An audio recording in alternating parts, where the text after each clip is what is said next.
دوستانو یو ورور د جرمني له فرانکفورټ څخه چې اصلي د ترکیې اوسېدونکی دی ګوینتوګ نومیږي 19,590 افغانۍ کومک کړی دی. دغه پیسې چې موږ هرې کورنۍ ته 15,000 افغانۍ ورکړو 18 کورنۍ ته رسېږي. راځو دغه خوند او ورونو ته دا زکات پیسې ورته رسوو. بس د دغه ګوینتوګ ورور دې زکات قبول سي په دې هیله چې په آینده کې هم له دغسې بېوزلانو سره کومکونه وکړي. الله پاک چې یوازونه په دنیا او په آخرت کې ورکړي. موږ یې یوازې نه لرو، دا زموږ وچ هلک رالاندې الله پاک چې یوازونه ورکړي. په کور کې د ژوند څنګه دی؟ خاله څوک لرې په کور کې؟ په کور کې ځوان زوی دی، عادت شوی د توشه دی، مرضي دی.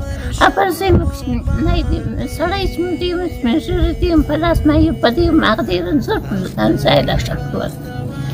نو دسته دی الله پاک یوازونه درکړي چې دلته یوه قدم یوازې دی الله پاک په دنیا او په آخرت کې درکړي. زه یوازې نه لرم، لوی الله دې یوازونه درکړي. الله دې خیرونه در ورسي، الله دې یوازونه درکړي. الله پاک جنت په دې دنیا او په آخرت کې کامیابه وګرځوه چې زموږ بچیان په تاسو راتلونکی پاک خدای دې ستاسو په آخرت کې هلکونه دغسې په لانده کې مسلم مؤمنان وړه بوله عیالونه راپسې دا وړمه ورځ زه ولاړم 2000 کلدار یم د خور سپورټ کړي دي. ما خپل کور ته 15 ماله وړه په راوړې دي. نو زموږ دغسې ربه ټاپه ولاړه ده چې زه یې په خوښه مې ده، زه یې په خاوند مې دی، 15 شپږ اولاد راپسې دي. زه د بل د کور کارګره وم، هغه یې جواب راکړی دی چې کار خدای کړې ورکې ژړاګانې الله تعالی دې وزونه ورکړي. د ځان ته چې سره کومک کړی دی خدای تعالی دې دواړې سمې کړي. خدای دې زکات قبول کړي. خدای تعالی دې دوی ته یې وزونه ورکړي چې کوم کومک یې زموږ سره کړی دی. خدای پاک دې دوی ته په دنیا او آخرت کې وزونه ورکړي او د دوی دا زکات خدای پاک ورقبول کړي. خدای پاک دې اجر ورکړي. خدای دې خیر و خیرات قبول کړي. Proszę prosić.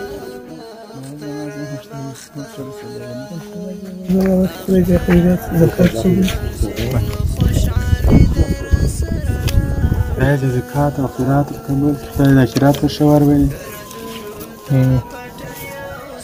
خدای دې ژوند ورکړي. خدای دې ساتندوی یې شي. خدای دې هغه دنیا ورسمه کړي. خدای دې د غوایي په ځای کې ور ودرېږي. زوی بېوزلي یم، یتیمان مې په غاړه کې لوېدلي دي. الله دې وزونه ورکړي، الله دې دره مشکله وساتي. خدای دې دغونه عمر ورکړي لکه زموږ د سر ویښتیان و د روغ بشر سره د روغ زړه سره الله دې دره مشکله وساتي. خدای دې وزونه ورکړي. خیر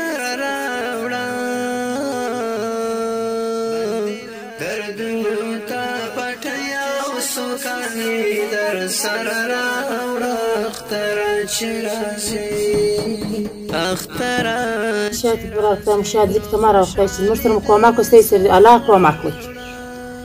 الله که خدای شیل ورد امومینات را علی فروت و مریض بود و تفعیل راوی سلیم اپریشن پر زای برا را ناسته در بدار خاک بازار پر کشروز سرخو مشترم کمک است سر الله کمک کنید. خدای شیان ذکر تمنا را خدای غوات کنید. مشترم کمک سر خدای کمک کنید.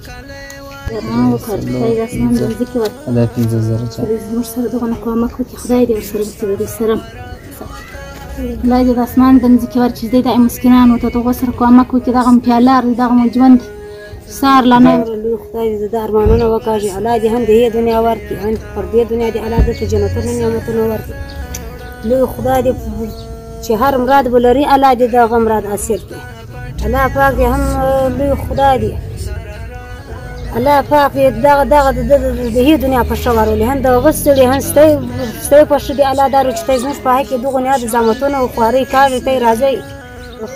دغه کومک چې هر اسلام موږ سره کړی ده الله دې د دې دنیا جنتونه او نعمتونه ورته نصیب کړي. خدای د دې دنیا د مخ په ښه ورسي. والله که موږ د ماښام ګواله ډوډۍ لرو والله پاک د آخرت سم کې آخرت وزارت ما بره چې تی هغه لاړه زموږ پر حال تی چې پوښتنه کړې نه ولا که موږ په اوبو پورې روژه ماته کړې، په اوبو پورې مو پیشنمای کړې ده. الله دې دا ستی و د هغه په آخرت او د ظاهرت په مخه ورولي.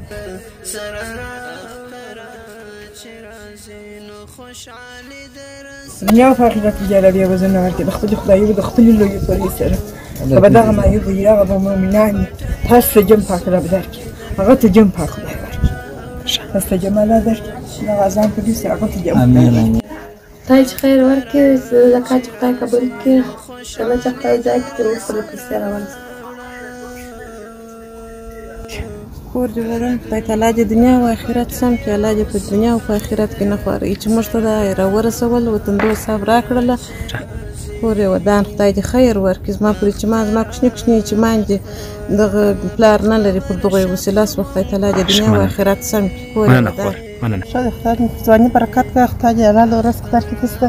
خدای دې وزرونه درکړي چې شی راکړه. موږ هم هلکه اختر ته په دنیا شی نه اخیستي دي نه مې هلکه ده کړي دي. هغه ته زه هم دعا یې کوم چې هغه خدای دې په ځواني برکت کړي. خدای دې حلاله رزق کور درته ورکړي چې موږ سره کومک کړی دی.